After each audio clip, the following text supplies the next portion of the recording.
सक्कड़ खबर, बेखौफजुमा बेबाक अंदाज। हाल ही में जो घटना हुई है, ये जो हमला हुआ था,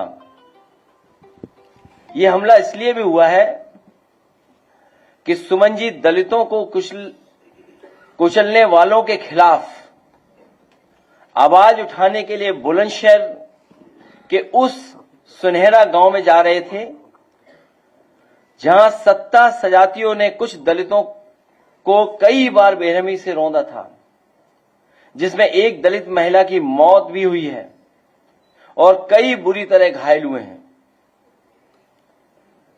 उत्तर प्रदेश में जो माहौल बना है, उत्तर प्रदेश में थार और बुलडोजर को जानबूझ करके भाजपाई दबंगई और भय का प्रतीक बनाया जा रहा है। ये जो थार और ये बुलडोजर सरकार जानबूझ करके लोगों को डराने के लिए, लोग भयभीत हो जाएं, उसका प्रतीक बनाने का काम चल रहा है सरकार में। ये सच्चाई में तो चुनौती सरकार को दी है, उनकी कानून व्यवस्था को दी है। जो लोग ये कहते थे कि जीरो टॉलरेंस है, जो चुनौती दी गई वो सीधी सीधी चुनौती दी गई है। हम वो लोग हैं जो संविधान को मानते हैं, कानून को मानते हैं, लेकिन इधर देखने को मिला है कि कुछ लोगों को पूरा खुली छूट है, कुछ भी कर सकते हैं। और स्वाभाविक है, वो इसलिए छूट है क्योंकि उन्हीं के स्वजाती लोग बैठे हुए हैं, ऊपर से लेकर के नीचे तक। ये जो बुलंदशहर में हमला हुआ है सांसद आदरणीय रामजी सुमन जी पर, ये हमला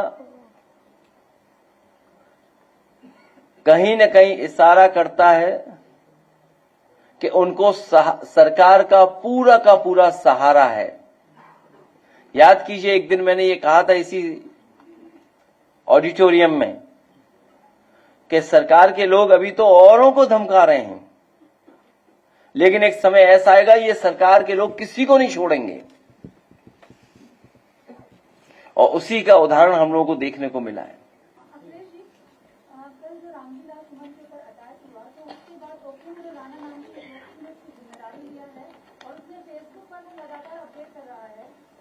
पत्रकार कुछ लिख देता है तो फौरन उसका अकाउंट देख लिया जाता है, लेकिन वो लगातार 20 अप्रैल को उसने आपको धमकी दिया है, अखिलेश अगर तो घुटने पर टिकवाएंगे। हमें क्या करवा देंगे? हमें भी? अच्छा। हाँ, देखिए, सच्चाई तो ये है कि ऐसे लोग सरकार को ठेंगा दिखा रहे हैं, उनकी कानून व्यवस्था को। क्या है कानून व्यवस्था उनकी? इसका मतलब जो व्यक्ति ये बोल रहा है, चुनौती दे रहा है, वो हमें चुनौती नहीं दे रहा है, वो मुख्यमंत्री जी को चुनौती दे रहा है, डीजीपी साहब को चुनौती दे रहा है, वो हमें चुनौती नहीं दे रहा है। हमारे लाल शर्ट पहने वाले लोगों को हमने शांत किया हुआ है।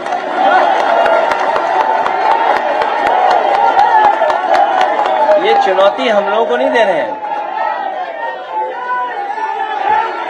और सच्चाई तो ये है कि जितने भी एक मिनट ये जो चुनौती दी जा रही है, वो जो वर्दी पहने लोग हैं, ट्रेनिंग पाए लोग हैं, हम तो पॉलिटिकल लोग हैं। ये चुनौती हमें नहीं मिल रही है, ये चुनौती मिल रही है वर्दी पहने हुए ट्रेन लोगों को।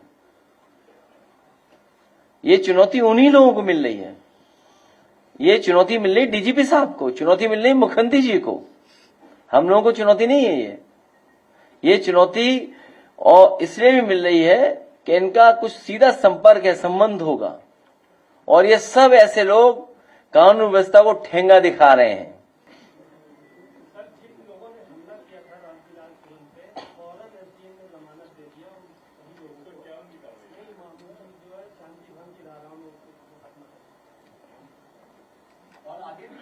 हम तो ये कहते हैं ना, ऐसे लोगों से कहते हैं ना कि भाई हमें भरोसा है संविधान पर, कानून पर। आप आइए खुले मैदान पे, खुले मन से आओ, बहस कर लें, बात कर लें, खुले मन से आइए ना, आइए बात कर लें। बात करने में क्या है, किस बात की नाराजगी है? आइए खुले मन से, हम लोग भी बात कर लें आपसे।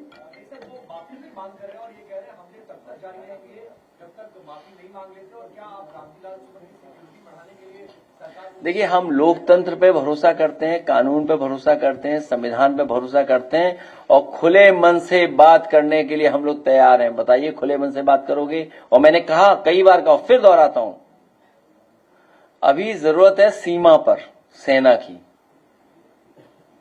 अभी जरूरत है सीमा पर सेना की। और जब कभी भी आप पाकिस्तान से सवाल खड़े करोगे तो आपको चीन से भी मुकाबला करना पड़ेगा।